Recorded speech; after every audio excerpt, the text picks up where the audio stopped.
Often on the news we hear the terms occupied territories, 67 borders, and illegal settlements. And the story we usually hear sounds very simple. During the Six-Day War, Israel captured the West Bank from the Palestinians, refused the United Nations' demand to retreat, and illegally built settlements. But is that really the case? Let's try to understand the situation a little bit better. We'll start with a simple but extremely important question. From whom did Israel capture the West Bank? From the Palestinians? No. In 1967, there was no Arab nation or state by the name of Palestine. Actually, was there ever? Israel took over the West Bank from Jordan in an act of self-defense, after Jordan joined a war launched by Egypt and Syria to destroy Israel.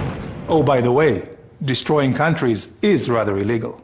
The United Nations back in 1967 rejected repeated Arab and Soviet attempts to declare Israel as the aggressor. Security Council Resolution 242 did not demand a unilateral Israeli withdrawal. Rather, the United Nations called for negotiating a solution which would leave Israel with secure and recognized boundaries. In effect, defensible borders. But wait a second. What was Jordan doing in the West Bank in the first place? What was its legal justification? Well, Jordan had you know what? It had no legal justification. Jordan simply occupied it during its previous attempt to destroy the newly established State of Israel in 1948, changing the commonly accepted name Judea and Samaria to the West Bank. But that did not really convince anybody. And almost no one recognized the legality of Jordan's occupation, not even any of the other Arab states. So, if Jordan had no legal claim to the land, and a Palestine did not exist, whose territory is it? Let's go a little further back in time. Don't worry, not to the days of the Bible, only about 100 years. Until 1917, the Ottoman Empire occupied the whole region. After losing in World War I, the Ottomans relinquished their 500-year control to the Allied forces, which decided to divide the old empire into countries.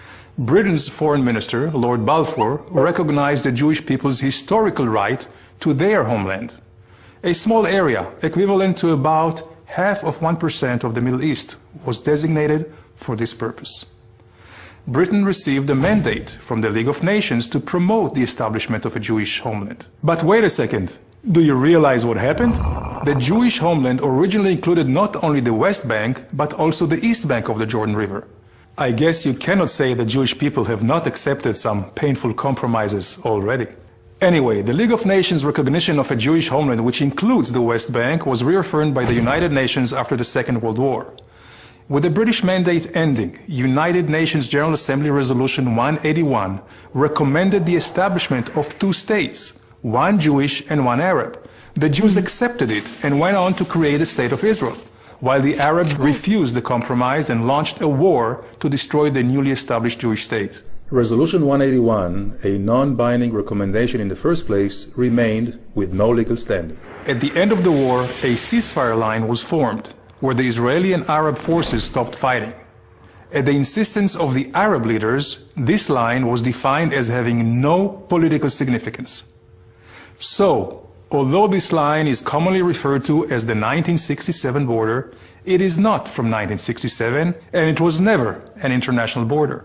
This is why a more exact legal definition for the West Bank, according to international law, is really the same as in so many other areas where there are or were territorial disputes, but which are not defined as occupied.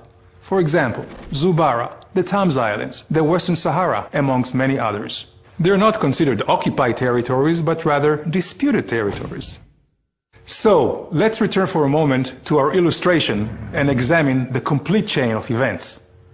Israel's presence in the West Bank is the result of a war of self-defense. The West Bank should not be considered occupied because there was no previous legal sovereign in the area, and therefore the real definition should be disputed territory. The 1947 partition plan has no current legal standing, while Israel's claim to the land was clearly recognized by the international community during the 20th century. That is why the presence and construction of Israeli settlements in the West Bank should not be considered illegal. These are not just my own opinions. They are based on conclusions made by world-renowned jurists like Professor Eugene Rastow, Justice Arthur Goldberg, and Stephen Schwebel, who headed the International Court of Justice. So what's the solution for the dispute over the West Bank? Unfortunately, there is no magic solution. But the only way a solution will ever be reached is if we base our negotiations on legal and historical facts.